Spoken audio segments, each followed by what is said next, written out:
హలీం తింటే ఇన్ని ప్రయోజనాలా? కానీ వీరు తింటే డేంజర్. రంజాన్ మాసం మొదలైందంటే నాన్ వెజ్ ప్రియులకు పండగే. ఎందుకంటే ఈ మాసంలో మాత్రమే ప్రపంచవ్యాప్తంగా ఫేమస్ అయిన హలీం దొరుకుతుంది.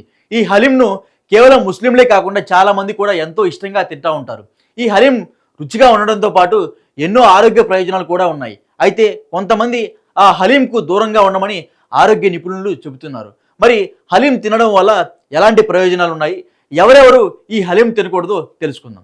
హలీంలో మాంసంతో పాటు ధాన్యాలు, మసాలా దినుసులు వాడటం వల్ల శరీరానికి భారీగా శక్తి లభిస్తుంది. హలీంలో ఉపయోగించే జీడిపప్పు, శనగపప్పు, మినపప్పు వల్ల శరీర కండరాలను బలోపేతం చేస్తాయి. అలాగే కణజాలాన్ని మెరుగుపరుస్తుంది.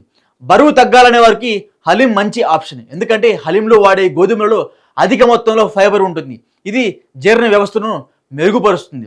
హలీం తయారీలో ఉపయోగించే అల్లం, వెల్లుల్లి, పసుపు వల్ల శరీరానికి సరైన మోతాదులో పొటాషియం లభించి హై బీపీ, కిడ్నీ సంబంధిత వ్యాధులు రాకుండా చేస్తుంది. హలీం తినడం వల్ల మానసిక ఆందోళన, ఒత్తిడి నుంచి త్వరగా బయటపడవచ్చు.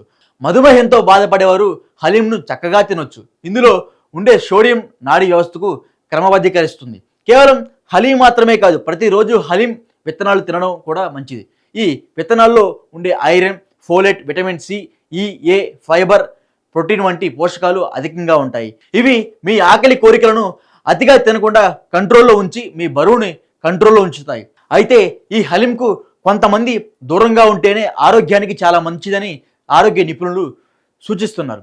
ముఖ్యంగా గుండె సంబంధిత వ్యాధులతో బాధపడేవారు ఉప్పు, నూనె ఎక్కువగా వినియోగించే ఈ హలీంను తీసుకోవడమే మంచిది కాదని నిపుణులు చెబుతున్నారు. ఒకవేళ హలీం ఖచ్చితంగా తినాల్సిందే అనుకుంటే తమ ఇంట్లోనే తగిన మోతాదులో ఉప్పు, నూనె వంటి పదార్థాలను వేసుకొని తయారు చేసుకోవాల్సిందే.